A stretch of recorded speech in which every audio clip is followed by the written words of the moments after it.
দুটি পৃথক ঘটনায় আহত 7 ব্যক্তিকে ধর্মনগর জেলা হাসপাতালে নিয়ে আসলো দমকল কর্মীরা। দমকল কর্মীর কাছ থেকে জানা যায়, আজ বিকেলে একটি ঘটনা ঘটে ধর্মনগর মহকুমার রাজবাড়ী পেট্রোল পাম্পের সামনে। সেখানে দুটি টুকটুক ই রিকশার মধ্যে মুখোমুখি সংঘর্ষ হয়। তাতে একটি টুকটুক ই রিকশার চালক সহ একই পরিবারের 5 জন যাত্রী আহত হয়। অপর দুর্ঘটনাটি ঘটে ধর্মনগর কদমতলা রোডে নতুন বাজার এলাকায়। সেখানে একটি ছোট গাড়ি এক ব্যক্তি বাইক নিয়ে ওই রাস্তা দিয়ে যাওয়ার সময় বাইকের মধ্যে সজোরে ধাক্কা দিয়ে পালিয়ে যায়। বাইক চালক রাস্তায় ছিটকে পড়ে গুরুতর আহত হয়। প্রত্যক্ষদর্শীরা দমকল অফিসে খবর দিলে বাইক চালককে উদ্ধার করে জেলা হাসপাতালে নিয়ে আসে বলে জানায় দমকল কর্মীরা। গুরুতর আহত বাইক চালককে বর্তমানে জেলা হাসপাতালে সিটি স্ক্যান করতে পাঠানো হয়েছে।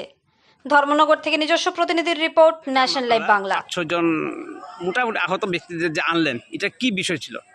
এটা দুইটা টুকটুকে মুখোমুখি সংঘর্ষ হয়েছে। এটা রাজবাড়ি আইসবিটি এখানে হয়েছে। আমরা গিয়া টুকটুকের মধ্যে 5-6 জন যাত্রী হয়েছে, তাদের আমরা ধর্ম হসপিটাল লিয়ে দিচ্ছি। অবস্থা একজনের বেশি হয়েছে, মেয়ে একজন হাতে ব্যথা পাইছে, মাথা ফাটছে। এটা কি এক পরিবারেরই না আলাদা?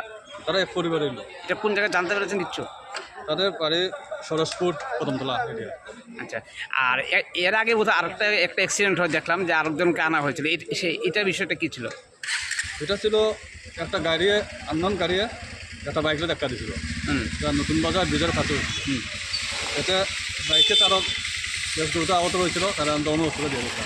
এই বাইক চালকের নাম জানা গেছে? বাইক চালকের নাম দীপঙ্কর নাথ, 27 বছর, বাড়ি বাড়ি বাগন কদমতলা।